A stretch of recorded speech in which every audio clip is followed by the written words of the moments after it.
Good afternoon, ladies and gentlemen. It's our great pleasure to be here this afternoon with you and discuss various issues relating to financing of renewables projects.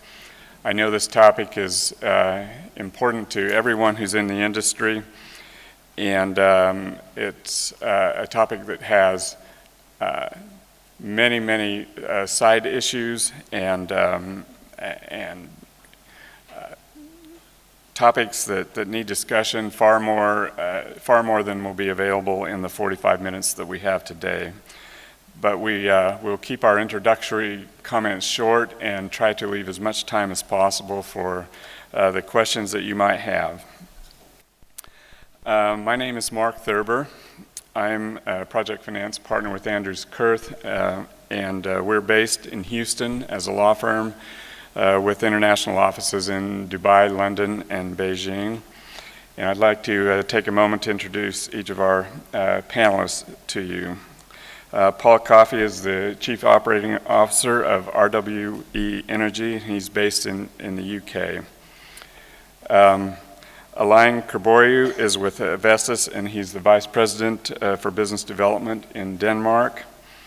Nandita Parshad is Director of Power and Energy Utilities for the European Bank for Reconstruction and Development, and Nandita is based in the UK.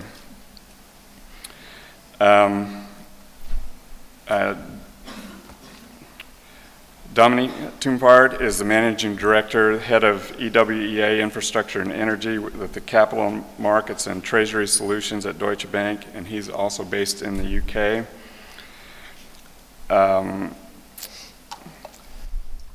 Al Hussein Daya has been with Sun Edison for 8 years and is currently serves as the General Manager for Middle East, North Africa, and Turkey.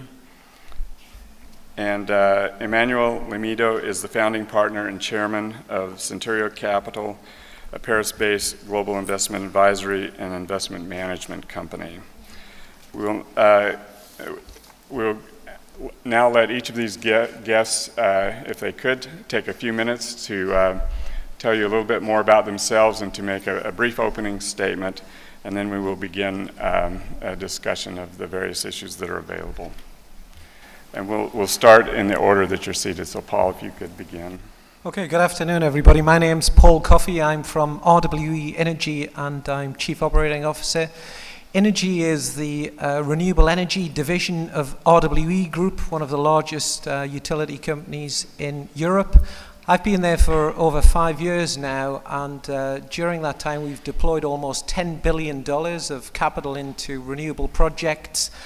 I'm here to bring kind of an interesting dimension today because in the past we would have balance sheet financed everything that we did in RWE, and of course, as many of you know, the financial situation of European utilities has fundamentally changed for various reasons in recent years. So we're increasingly looking to non-recourse debt financing for our future projects. We're involved in offshore wind, onshore wind, hydroelectric, and biomass. And right now, during this year, we're hoping to close €3 billion of non-recourse debt-based offshore wind projects. And so it'll be great to hear from you today about that. Okay. Alain Kerboriou from Vestas, in charge of business development, based in Madrid. From Madrid, we cover Latin America, Southern Europe, Africa, and Middle East. And these are priority markets for the whole group, in complement to US and Asia. As you know, Vestas is the leader in the wind turbine supplier. We created the market 35 years ago. So, and we are always very happy to create new markets, which is the roots and the DNA of the company. Out of the 73 countries we operate, we created 35 markets, so new countries. When we talk about project financing, it's definitely a key issue. That depends on countries, in fact. And for sure, if we talk about Mexico or Chile or France or Spain or US, in comparison to Middle East countries or African countries, we have to, put each country and each case on the table and see where we are, what we can do, what kind of security package we can get, what kind of equity debt structuring we can do. So this is the scope of work we are currently doing in many countries in the region. And we are very happy to develop this market and to further develop the renewable energy globally. Thank you. Hello, so I'm Nandita Prasad from the European Bank for Reconstruction and Development. We're not a new multilateral, but we are in fact a new source of finance in this geographic region. So I'll just say a little bit about who EBRD is and then what my team does in the power sector and specifically what we're hoping to do in this region. So EBRD was set up in 1991, and the European in the title is a little bit of a misnomer because the shareholding of the EBRD, we have 66 shareholders, are really countries from around the world. All of the countries we work in, the European countries of course, but the US, Canada, Japan, Korea, Australia, we're really a multilateral development bank. In 91, when we were set up really after the fall of the Berlin Wall to help the transition to market economy in the countries coming out of communism, Central and Eastern Europe, and subsequently all of the former Soviet Union. So this was the region in which the EBRD was traditionally operating. We do equity, we do debt, but we also do a lot of policy dialogue, engaging with governments and authorities on getting the framework right for private investment and liberalizing markets. In 2008, our shareholders actually decided to increase our mandate to include Turkey, and in particular to work in the private sector in Turkey. And then after the Arab Spring, in 2012, towards the end of 2012, the shareholders decided that since EBRD had had so much success in countries of dramatic political and economic change, that perhaps we could take some of our experience of transition, and particularly the move from state to private, into some of the countries of the Arab Spring. And so since end of 2012, EBRD is also financing projects in Morocco, Tunisia, Egypt, and Jordan. And we call this the Southern and Eastern Mediterranean. CEMED is our acronym for this region. So we've now been operating in CEMED for just about 2 years. Coming very quickly to what we do in the power sector. So my team covers everything in the power sector. That's transmission, distribution, and conventional energy, as well as renewables. We don't do nuclear, and in recent years we have refrained from coal.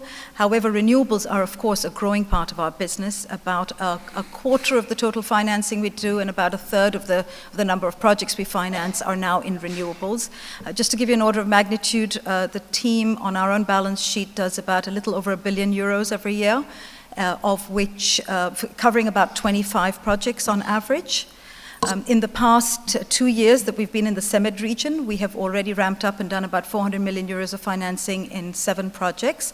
4 of those 7 projects are in renewables, and all 4 of them were the Round 1 solar projects in Jordan. And we're very, very pleased that we were able to sign the first ever solar PV Round 1 project in Jordan with Al and his team at Sun Edison.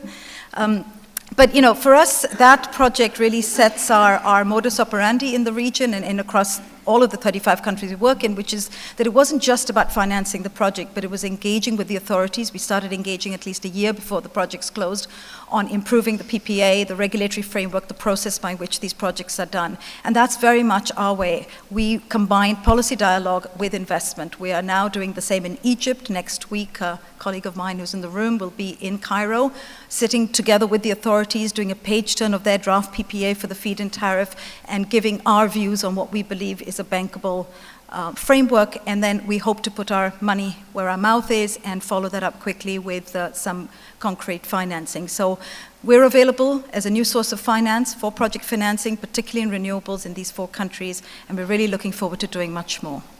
Thank you. Thank you. Good afternoon. My name is Dominik Tumfat from Deutsche Bank. It's always a pleasure to come here to Abu Dhabi at this time of the year, even if the solar irradiation didn't quite hold up to the promises yesterday. I work on the capital markets platform of Deutsche Bank, which is a platform for our entire array of financing and risk management products. So I'm not on the advisory side, I'm very much on the financing side. And I lead the origination of our infrastructure and energy finance business for the EMEA region. We intentionally call this infrastructure and energy finance to make the point that this is a bit wider than just project financing. We do project financing, we use our own bank book, our own risk book, but we are also very keen to get involved in capital markets transactions, which mostly in the renewable sector still happens for brownfield, for operational projects. But we also do acquisition financing in the sector that may involve renewables projects. We are involved in the largest German onshore wind repowering project at the moment, where we helped the original developer of the park buy back the operational wind farm and develop it further for repowering, which is ongoing. We also do subordinated debt that may involve holdco financings, and we offer the whole range of risk management, interest rate, foreign exchange, inflation risk management. If I had to do a quick breakdown of what the contribution of the renewable sector is to our overall business, this has been shifting. In the aftermath of the global financial crisis, about 3/4 of what we did in Europe was renewables related, and there was very little infrastructure business. Now that the European markets are becoming more saturated, this ratio is more 50-50.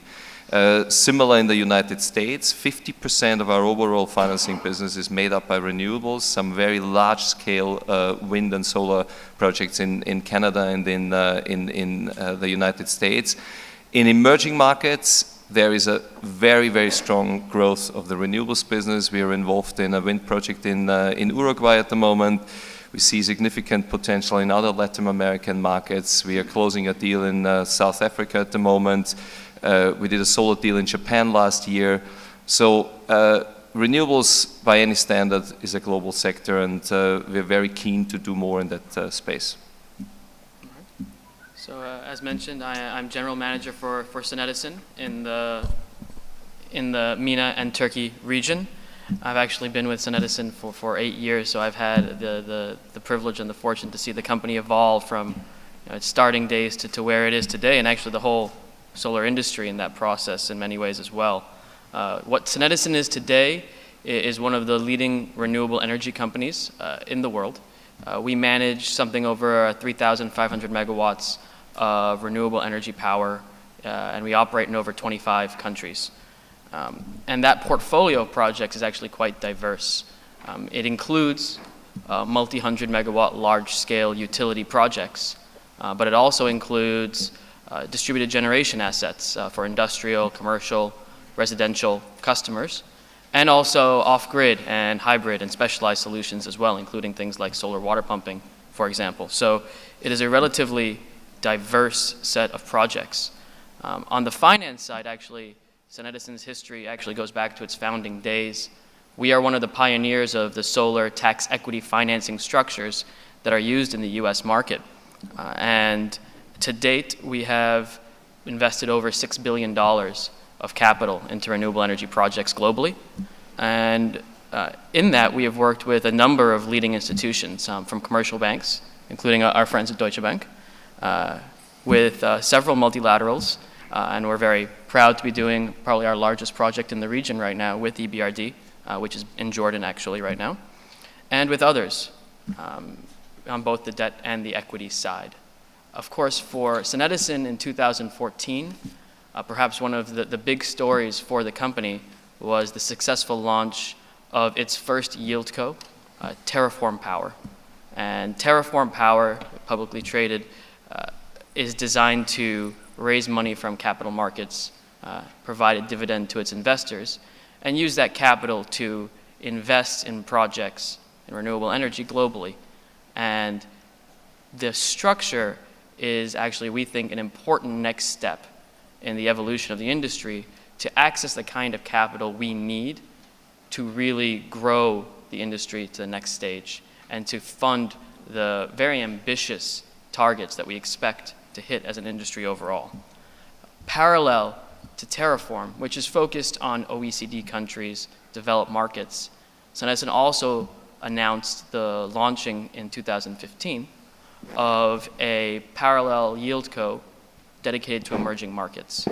And that structure and that fund is really customized to meet the special needs of those markets, be it currency risk, different rate environments, political risks, and the like, so as to provide a different kind of investment opportunity to people who would be interested in that platform. And so we think that from the financing side, it's all about the new structures that enable the scale of capital and the cost of capital to meet the needs of the growth in the industry. And we think we are at the beginning of what could be a very interesting stage of innovation, where we've gone from project finance-based transactions and seen that grow significantly, especially in countries like Germany that have really led the way, to more capital markets-based solutions, either on the equity side or the debt capital markets. And that is really a driving force towards both scale and cost of capital targets coming down, or cost coming down, availability of funds going up, that can enable the lowering of cost and the expansion of the industry as a whole. Good afternoon. So I'm Emmanuel Limido. I run Centuria Capital, which is an advisory and asset management company based in Europe, in Middle East, Asia, with an office in Beijing, and Eastern Europe with an office in Russia. Over the last 15 years, we have primarily been working on behalf of institutional investors from non-OECD countries, basically Asian, Middle Eastern countries, with a large involvement on infrastructures, real estate, and more since a few years, renewable energies as part of a sustainable development initiative. We have a company, a subsidiary, which is a specific called WIRE, W-I-R-E, which stands for World Investors in Renewable Energy, which is a joint venture with the Principality of Monaco, acting as a public-private partnership emulator. We know in focusing on sustainable development, which is primarily renewable energy. We know that renewable energy projects, with maybe a few exceptions in industrialized countries, do require a lot of co-involvement from public and private parties, and WIRE is really specialized at identifying or trying to identify structures and potential solutions in specific cases which are many, where the bankability of the project is not obvious. Our main area of focus for the next few years will definitely be Africa, where we will be targeting renewable energy projects from medium and large size, not huge size and not small size for obvious reasons. Thank you. Emmanuel, maybe we could start with you. Would you like to follow up a little bit on the African comment? What are your views about how off-grid projects can be financed? What are some avenues that are available, and what type of projects work the best? Off-grid projects, it's a long debate. There are pros and cons, obviously, but there are circumstances where there is no other solution than having access to off-grid projects. So it's either have no energy, I'm thinking of some examples in Africa, or having energy through off-grid projects. The problem with off-grid projects is that obviously they are considered, and they are actually expensive. I mean, they require a lot of capex, and in many cases there is not necessarily an identified project owner, which makes it virtually impossible to actually finance. However, we can expect that due to the extremely strong pressure or need for many African economies to really improve the access of the population to energy, ways will be found, and this is certainly one of our major area of work and research, ways will be found in order to allow for these projects to be financed.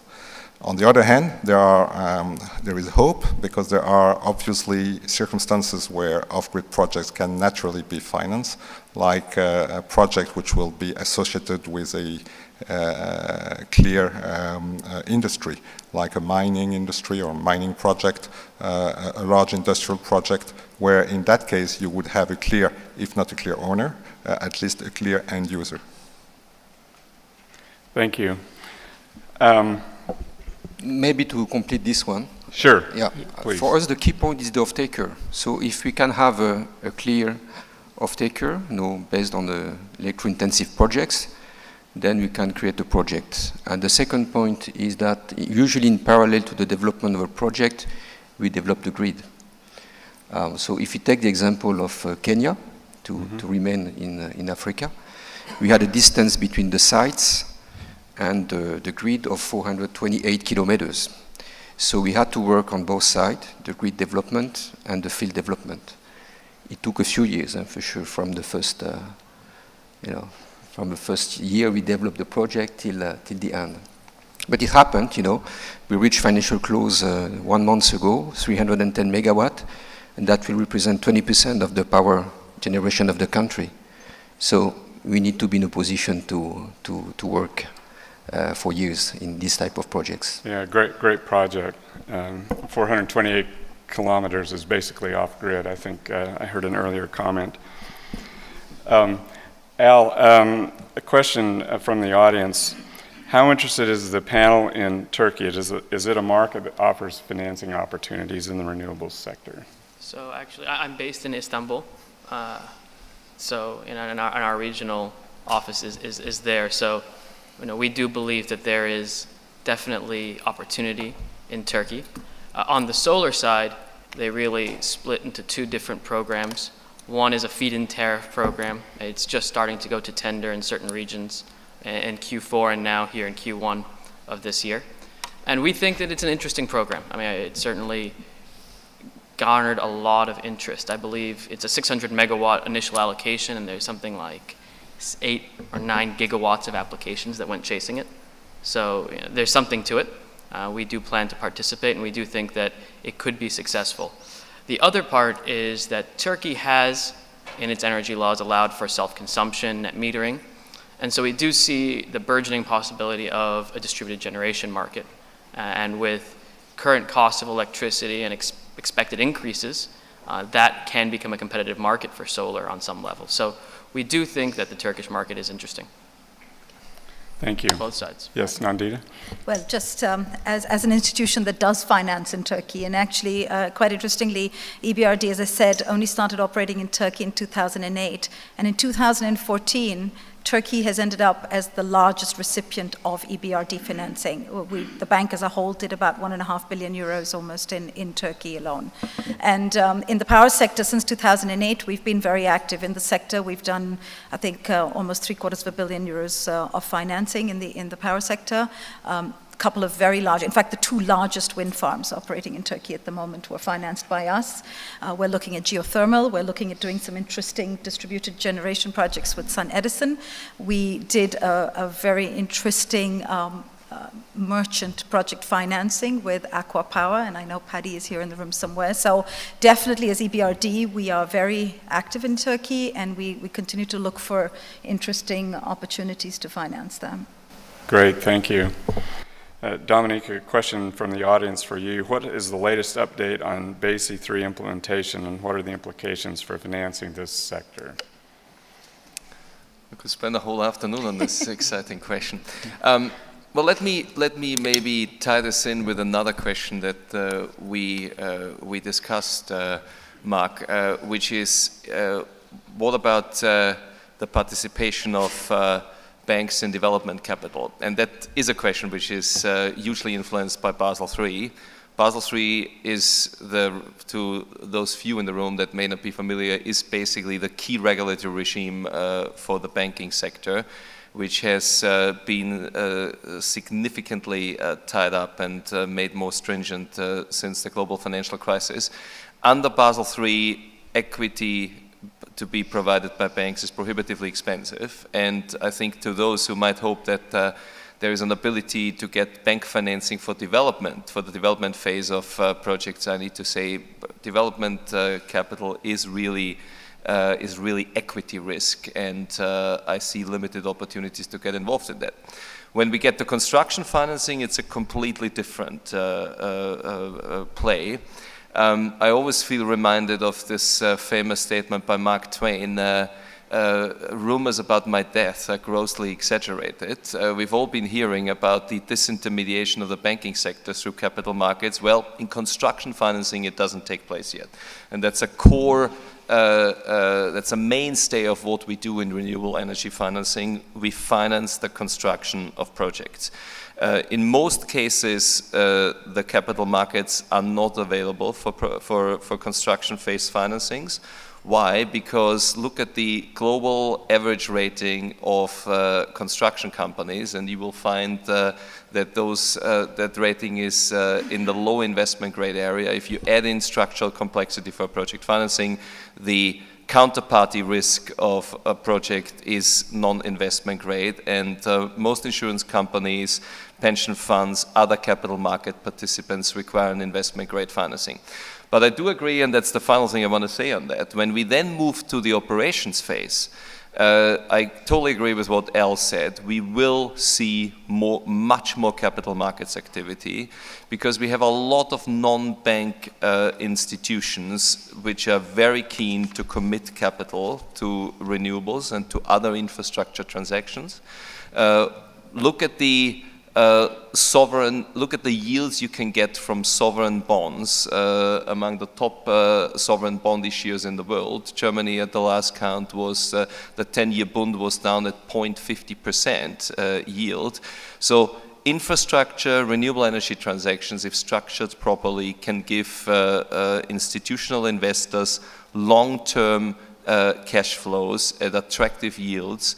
And I think it's in the interest of all participants in the renewables chain, and I'm very encouraged when a leading developer like SunEdison publicly speaks up in favor of using capital markets.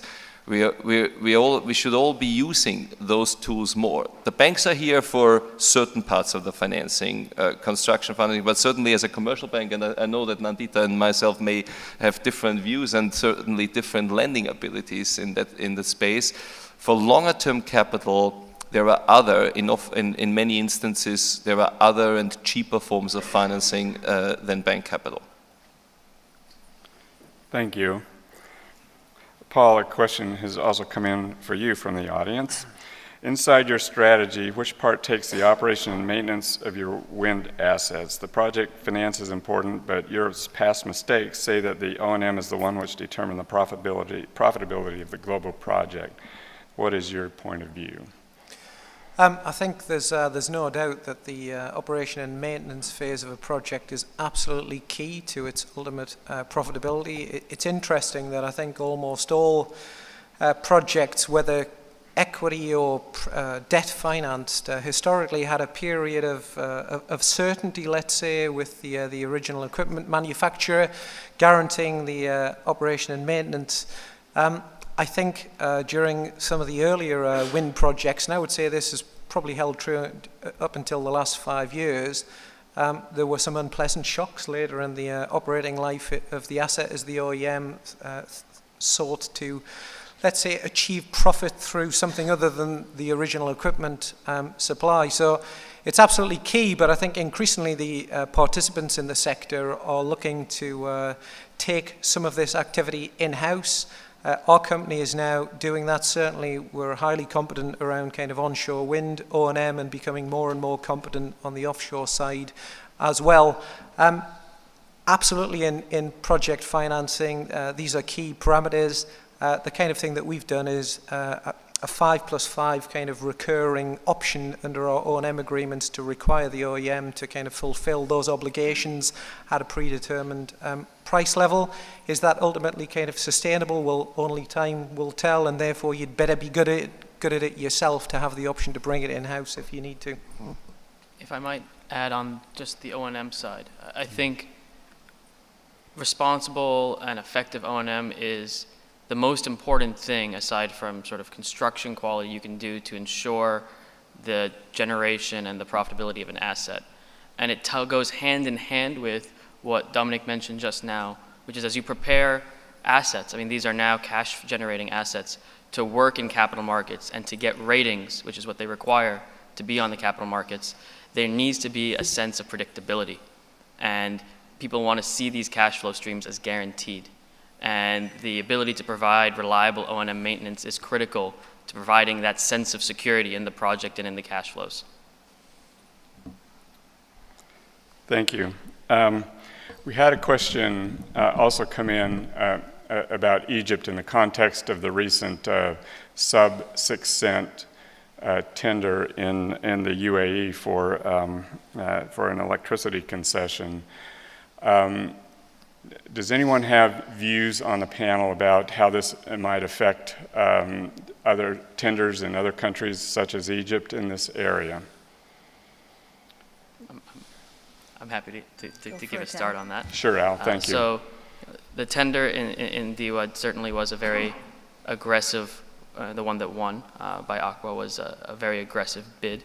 Certainly, I would mention two things in my response. Certainly, Aqua can comment on what their structure was and what their strategy was for that bid.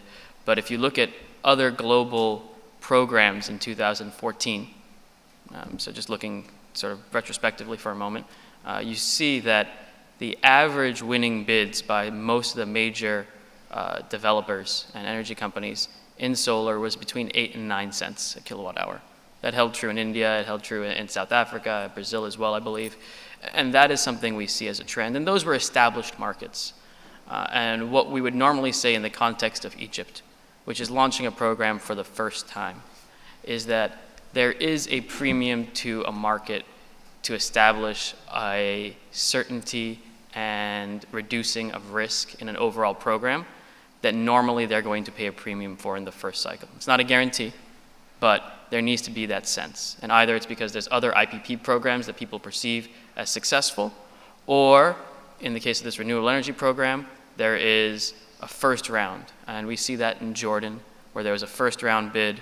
It was a relatively high tariff, though at the time it was considered low because it was created a long time ago, 16.9 US cents. And now they're going to a tender process for their second round, and I fully expect them to get much more competitive bids.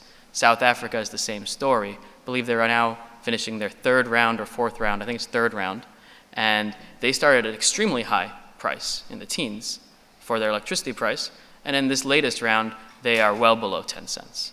And so building your program is about building your relationship with developers and investors. And so in the context of Egypt, I think they are starting on that path now. And that's why we see this first set as phase one. And we expect it to evolve into further phases if this phase one is seen as successful. And we do believe that Egypt can optimize this tariff further in time, both by reductions of costs that come from the solar industry, but also by establishing that sense of reduction in risk and increase in certainty in the overall program. Thank you. A follow-on question to that, Alain. We've been talking about everyone's talking about the precipitous decline in panel pricing and how that's all of a sudden made solar projects so competitive. Are there further economies of cost to be achieved in the turbine industry? How will they compete with the new solar pricing? Tough question, no?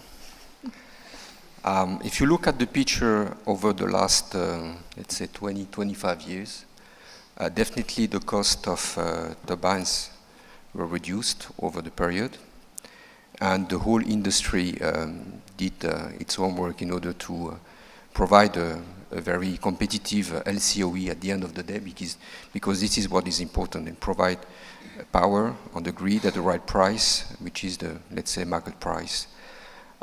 So this is a market trend, and definitely we need to reach a market trend. You know, wind is in competition with other renewable activities, but also with a fossil one. And therefore, the industry is really focusing on costing out the maximum activities that can be done.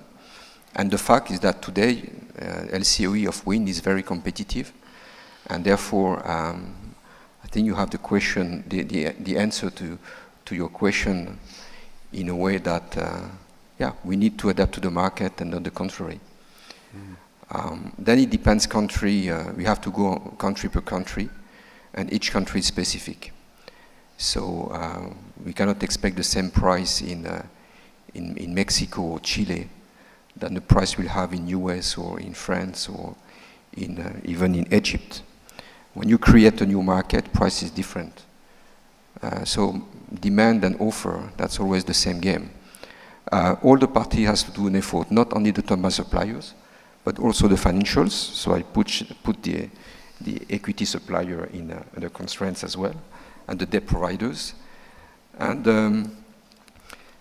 again, ready to work on one project, to be very concrete, and try to compare the project to any other cost we may have in other renewable activities or fossil activities. Okay, thanks. Let me ask you just an easier question that's also come in from the audience. And you had been talking about this earlier. What are some of the key factors that one can look at in determining whether their renewable project is financeable or not? Yeah, very good question. Definitely the key driver is the project. If we have a good project, we have no problem to finance the project. I mean, we can talk about any country in the world, and there is always a way to finance a project. Of course, if the country is really in a very difficult political situation, that's another story. But you can pave the ground for the future as well. So one is, identify the country and work on good project. A good project means a project that has wind resources. So we need to do mesoscale and wind and size studies, and then to put the layout of the turbines on the field and calculate the power generation in order to evaluate the interest of the project to be financed. And then we move to the equity debt story. Always the equity first, and then the debt. And the debt will be, particularly in this region, financed via multilaterals, local banks, and international banks with the support of export credit agencies. And the last point will be the security package. So that's obviously one of the key issues. We need to have the right PPA or the right off-taker if it's a standalone project with, let's say, no connection to the grid. Could be both. Okay, thank you. How often, Elaine, again, one last question on the last point. Security package, how often do you see maybe substandard security being backed by sponsor guarantees, for instance, or other outside security that may not be in the pure project finance mode?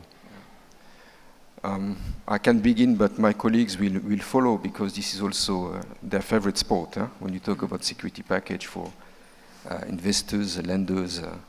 Okay, so again, PPA, main driver. Then we can invent any kind of security package from, if you take Lake Turkana, Kenya project, we have several issues, escrow account, we have many type of mechanism to make, at the end of the day, the projects bankable and sustainable for investors and lenders. So it's really case by case. The higher the risk is, the higher, we need to structure the risk, and therefore to provide a strong security package. If you talk to Egypt, that was the case. On feed-in tariff, we have a cover from the government. Then we need to discuss about the FX risk, because we receive some Egyptian pound as revenues, and then you have to convert these funds in US dollar or euros currency, which is a real exercise. So that's... Okay, thank you. Yes, maybe Nadine? BRD and Dutch Bank could provide some good answers there. I think I'll just go back, though, to Alain's first point, which is, I think, what's very important for us when we look at project financing, a renewable project, is really the fundamentals. Does this project actually make sense in this country? And yesterday, in the opening ceremony, we heard Dr. Sultan Al-Jaber say about how in this region, renewables are now truly an economic alternative to conventional energy. And that's actually a very key message, I think. When the fundamentals of the project are good, we can find a way to structure around it. And certainly for an EBRD, the country political is something that we can live with. It's finding solutions to mitigate all of the other project risks that we have to work hard at. But if the fundamentals are good and the project makes sense and the country needs the project will happen. I think one of the experiences we've had working in Eastern Europe was where we saw sort of projects where there was a need for very high levels of subsidy and regulatory incentives to get projects that perhaps fundamentally were not economic or affordable. We've seen that those are the projects that really are the first to suffer when things go wrong. But if a project is competitive and it's viable, I think there's a very good way of structuring around most of the risks. Great, thank you. Paul, a question for you. As you develop projects, what do you see as the ideal way of collaborating with lenders? At what point do you bring them into the project? Is the involvement lower at first, higher towards the end? How do you like to proceed on that? I think you might have answered the question, actually, but let me give it a try. I mean, it's kind of clear in my experience that the lenders actually don't really want to get too involved. For understandable reasons of efficiency, they don't want to get too involved before you've got an absolute clear project. Do the fundamentals work?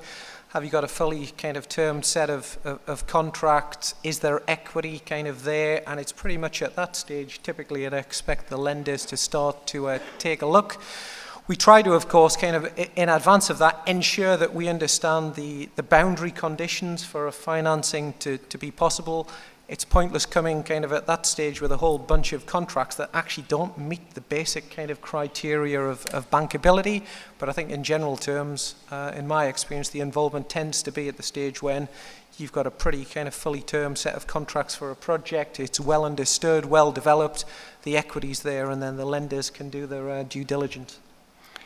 Right, notwithstanding, everyone knows that the lenders will need to go through the documents. It's very helpful if the people who put those documents together understand in advance what the lenders will be expecting or what they're likely to be expecting.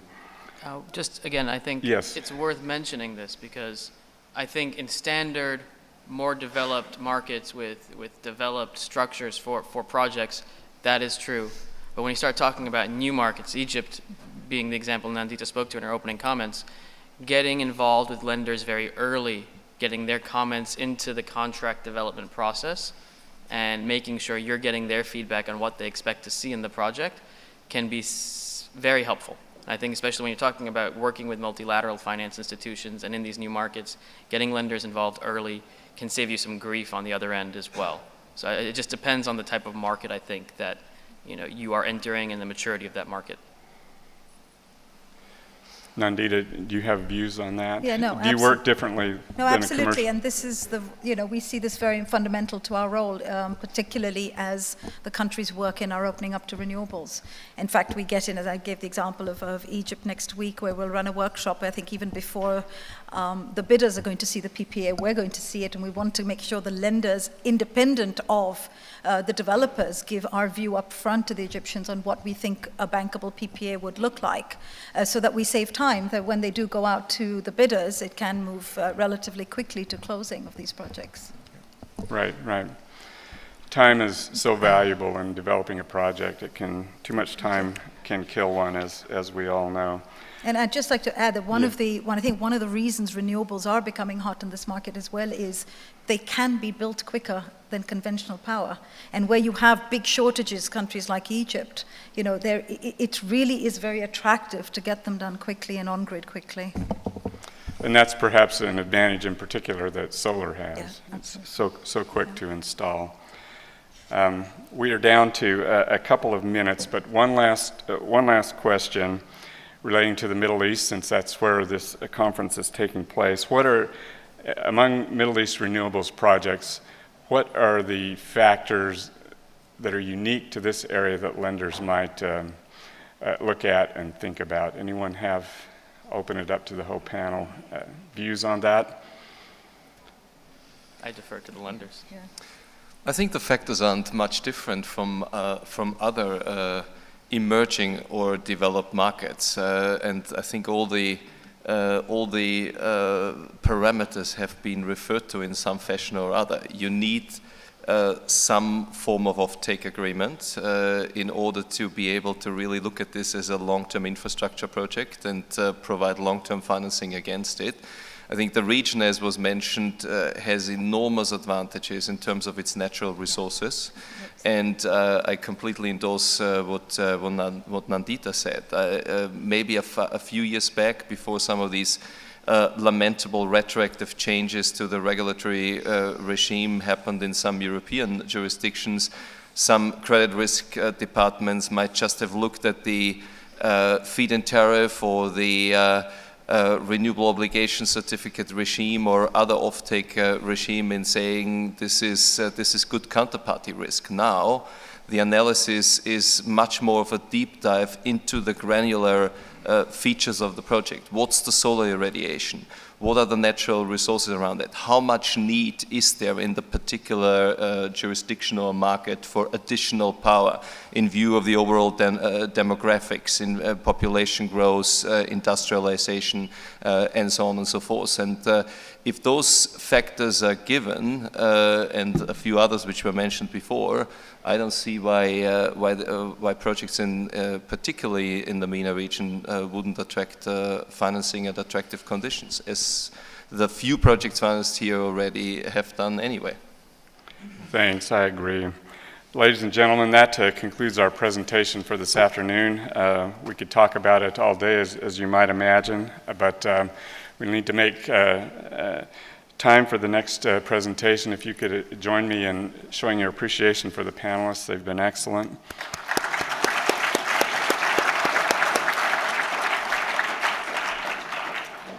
For your information, the next panel, which will begin immediately, is Green Bonds on the Rise.